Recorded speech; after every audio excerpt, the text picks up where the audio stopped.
ಒಂದು ವೇಳೆ ನೀವು ಜೀವನದಲ್ಲಿ ಕೆಲವು ಘಟನೆಗಳನ್ನು ಗಮನಿಸಿದ್ದೀರಾ? ಎಲ್ಲವೂ ಸರಿಯಾಗಿ ಹೋಗ್ತಾ ಇದ್ದಾಗ ಅಕಸ್ಮಾತ್ ಏನೋ ಅಡ್ಡಿಯಾಗೋದು, ನೀವು ತೆಗೆದುಕೊಂಡ ನಿರ್ಧಾರ ತಪ್ಪು ಅನ್ಸೋ ಒಂದು ಒಳಗಿನ ಧ್ವನಿ ಕೇಳಿಸೋದು. ಇದು ಸಾಮಾನ್ಯ ಅಲ್ಲ, ಇದು ದೇವರ ವಾರ್ನಿಂಗ್ ಆಗಿರಬಹುದು.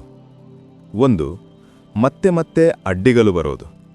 ನೀವು ಯಾವ ಕೆಲಸ ಮಾಡ್ತೀರೋ ಅದಕ್ಕೆ ಪುನಃ ಪುನಃ ಅಡ್ಡಿ ಬರ್ತಿದ್ರೆ ಅದು ಕೇವಲ ದುರಾದೃಷ್ಟ ಅಲ್ಲ.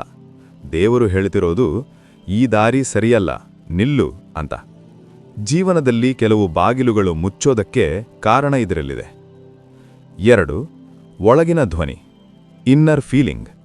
ಯಾವುದೋ ಕೆಲಸ ಮಾಡುವಾಗ ಮನಸ್ಸು ಒಪ್ಪಿಕೊಳ್ಳಲ್ಲ. ಒಳಗಿಂದ ಒಂದು ಭಯ, ಅಶಾಂತಿ ಕಾಡ್ತಾ ಇರ್ತದೆ.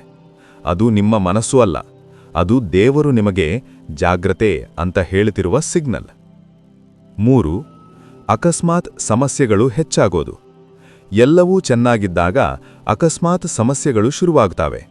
ಹಣದ ತೊಂದರೆ, ಆರೋಗ್ಯ ಸಮಸ್ಯೆ, ಸಂಬಂಧಗಳಲ್ಲಿ ಗೊಂದಲ, ಇವು ಎಲ್ಲವೂ ಒಂದು ವಾರ್ನಿಂಗ್, ನಿಮ್ಮ ದಾರಿ ಬದಲಾಯಿಸೋ ಸಮಯ ಬಂದಿದೆ ಅನ್ನೋದು. 4. ಕನಸುಗಳಲ್ಲಿ ಅಥವಾ ಸೂಚನೆಗಳಲ್ಲಿ ಸಂದೇಶ. ಕೆಲವೊಮ್ಮೆ ದೇವರು ನೇರವಾಗಿ ಮಾತಾಡಲ್ಲ, ಆದರೆ ಕನಸುಗಳಲ್ಲಿ ಅಥವಾ ಕೆಲವು ಘಟನೆಗಳ ಮೂಲಕ ಸೂಚನೆ ಕೊಡ್ತಾನೆ. ಒಂದೇ ರೀತಿಯ ಕನಸುಗಳು ಮತ್ತೆ ಮತ್ತೆ ಬರ್ತಿದ್ರೆ ಅದನ್ನು ಇಗ್ನೋರ್ ಮಾಡೋದು ತಪ್ಪು. ಕೊನೆಯ ಮಾತು, ದೇವರು ಯಾವತ್ತೂ ಶಿಕ್ಷೆ ಕೊಡೋದಕ್ಕೆ ವಾರ್ನಿಂಗ್ ಕೊಡಲ್ಲ, ನಮ್ಮನ್ನು ತಪ್ಪು ದಾರಿಯಿಂದ ಕಾಪಾಡೋದಕ್ಕೆ ಮಾತ್ರ ವಾರ್ನಿಂಗ್ ಕೊಡ್ತಾನೆ. ಆ ಸಿಗ್ನಲ್ಗಳನ್ನು ಅರ್ಥ ಮಾಡಿಕೊಂಡ್ರೆ ಜೀವನವೇ ಬದಲಾಗುತ್ತೆ. ನೀವು ಈ 4 ಸೂಚನೆಗಳನ್ನು ಗಮನಿಸಿದ್ದೀರಾ? ಕಮೆಂಟ್ ಮಾಡಿ ಹೇಳಿ.